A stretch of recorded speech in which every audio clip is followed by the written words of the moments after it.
Благодарам Количке за репликата, меѓутоа очигледно не го слушавте мојот одговор, бидејќи конкретно ке почнам од последното Љубојно, ви објаснив некои работи. 4 години ветувате, фала Богу, оваа година видовме проект.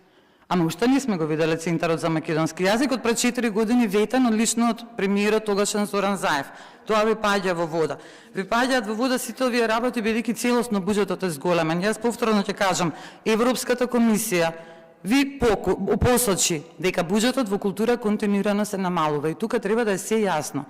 Интелигентни луѓе сме, културни, не треба да се објаснуваме зошто го кажува тоа Европската комисија, бидејќи тоа е факт. Видливо е. Програмските средства се колешка намалени. Јас читав, не сакам да губам време повторно да прочитам. Значи, самиот заменик министер за финансии потврди дека оваа година на сметка на платите се намалени програмските средства. Евиденција, секоја година купувате софтвер, никако да го направите.